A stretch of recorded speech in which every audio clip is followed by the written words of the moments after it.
On today's Technobabble. What are you thankful for?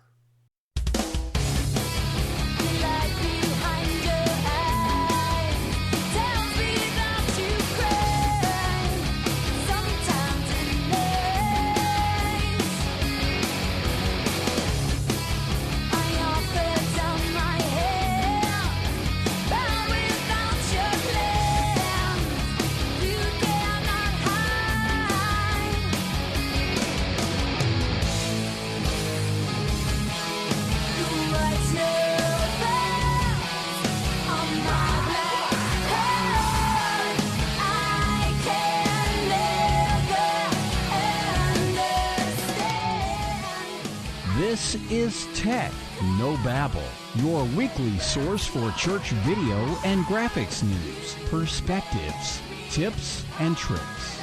And now here's your host, Paul Clifford. Hey everyone, and welcome again to another episode of Technobabble. I, of course, am your host, Paul Allen Clifford, and today is Thanksgiving. Now, I'm recording this on Wednesday, so as I'm recording it, it's not. And if you're not in the U.S., you should know that we have this holiday. Well, if you're in Canada, you probably know because you have one too. But ours is the last Thursday of November, which is this year on Thursday, November 28th, and I was going to talk about design rules, but I thought, no, that's really not appropriate for today, and since I'm recording this ahead of time, might as well make it appropriate to the occasion, so I'll talk about that a little bit later. If you want to join me in the chat room, other than the days like this, normally this show records every Thursday at 11 a.m. Eastern, 8 a.m. Pacific, 4 p.m. UTC on churchtechcast.com, and you can join the chat room just like Chris is right now and have questions, comments, and or snide remarks, whatever works. So let's get going. You know, when you're a part of a church, there are a lot of times where it's just easy to think about all you don't have.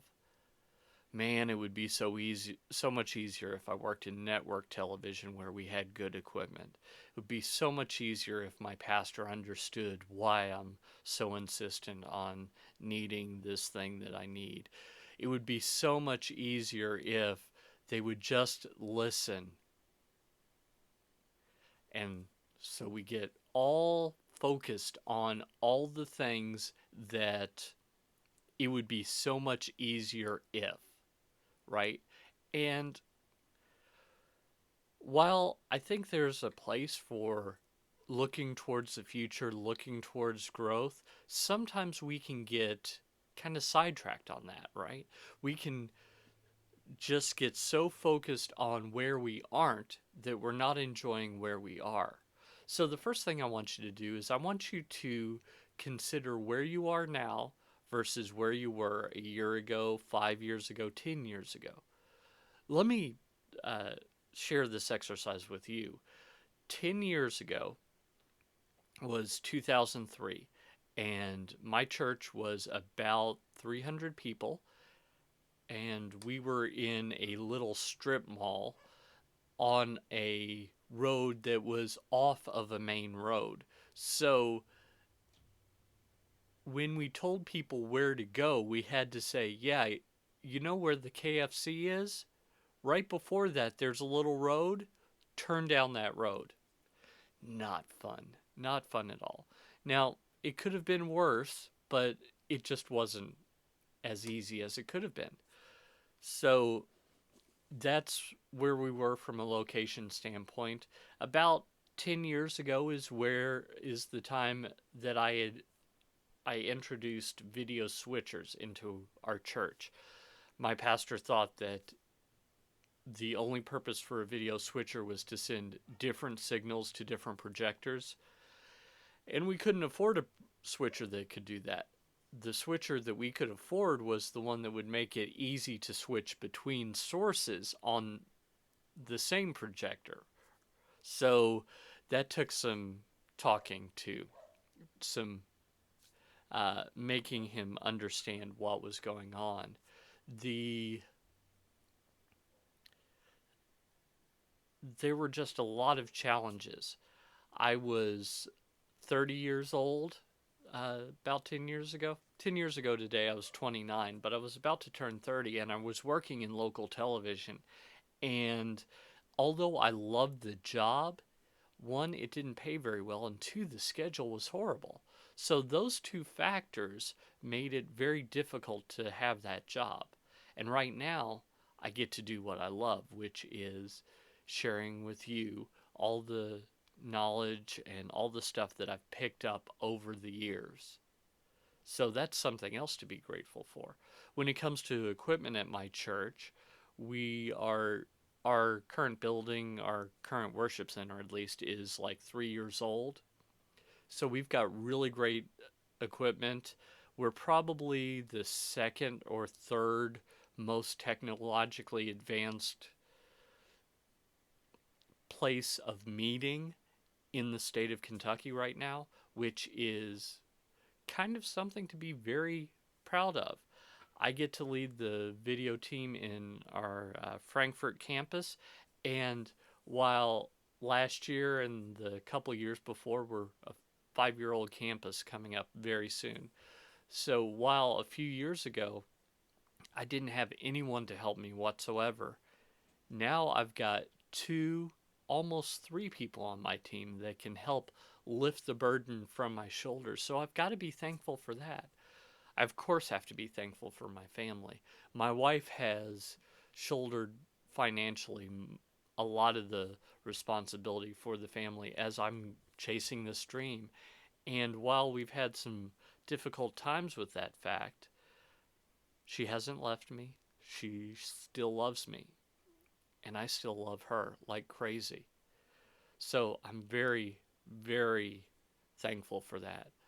My kids, I just went to a meeting with my youngest daughter's teacher, and the teacher said, I wish my class was filled with girls like Ellie. That she seems to catch on easily, and when she gets done with her work, she doesn't get bored and disrupt the class. She finds something else to learn. She finds something else to do. And that's something that I wish all the children would do. Oh, and by the way, she's reading at a second grade level, so we're going to put her in a special group for all the kids that read at such an advanced level. That's something to be thankful for. My 12-year-old daughter uh, isn't showing very many signs of being a teenager yet, and she she's athletic and loves to run cross country and track, and she doesn't give me very much attitude, and at 12 I'll take it. And she's brilliant just like her sister. Here are some of the problems that we have with our daughters. Stop eating your vegetables. You need to eat some meat. I have actually said that. Never thought I would have to. Stop reading. You need to do something other than reading. Never thought I would have to have that conversation. But it's a good problem to have. And so I guess I'm just looking back at my year and my life, and I'm just thankful. Sure, it's still tough. Sure, I'd love to be able to buy the equipment that would make this easy. I'd love to be able to know, yeah, I've got sponsors taking care of all this, so honey, let's go on a cruise for our 15th anniversary. And those things aren't happening, but that's okay because I get to do what I get to do, and I am really, really blessed to live the life that I do. I think about all all the Christians in other parts of the world that really have it so much more difficult than I do. So, right now, my biggest problem is I'm really not making enough money, but we're making enough to survive. So, that's my biggest problem. There's no threat of the secret police coming and dragging me away for who knows how long. There's no threat that I could be arrested and killed. There's no threat of an angry mob of a rival r- religious group coming and killing me for no other reason than that I'm Christian. That just isn't something I have to worry about. And so I need to be thankful for that. And I am. I'm thankful that I get to live in this country, not because it's perfect, but because right now it's one of the best choices we've got. And I was born here and I get to live here. Do I agree with everything that's going on in Washington, D.C.? No. Have I ever? No. So I guess I can be thankful for that, that at least I live in a place where if I disagree, it's not considered treason. It's just considered disagreement. So I'm thankful for that. I wrote earlier in the newsletter, which if you want to get on the newsletter list, trinitydigitalmedia.com/gift will take you there, and you can get a free gift. Right now it's a copy of my first book, Podcasting Church, electronically. And I wrote to my newsletter how thankful I was for them, because last year I had about 200 subscribers and now I have about 1,000. So that's right now I have 80% of the people I have right now I did not have a year ago. So that's something else to be thankful for. I can see what's coming up. I can see that I'm improving and I'm getting better at this, and someday this will make enough money to feed my family, and I can't wait for that. This past August, God really showed me how I should be more generous. So I'm thankful that now when someone asks for something, when someone needs something, if I can provide it, my immediate response is yes. So the other day I was coming out of a local place where I go to make a little more money. They have this plasma thing, and there was a guy who was panhandling. Now, he didn't frame it that way. He said, "Hey, do you have any change that I can borrow?" And I didn't hesitate. I just went into my pocket and I pulled out all the change that I had and I handed it to him. And I did that because in the New Testament I see Jesus saying to give to the poor. I don't see him saying, "You don't know what they'll do with it." So I gave. I didn't have much to give, but I gave it. So that's something else that I'm thankful for. I'm thankful for the work that God has done in my life. So I want you to spend today and really be thankful. Don't get distracted by Black Friday ads. That's what tomorrow's for. But today, be thankful for what you have, where you are, how God has blessed you, and think of all the things that could be different and worse instead of all the things that could be different and better.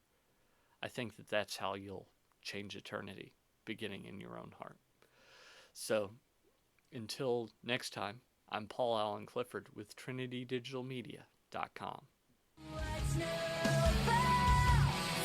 on my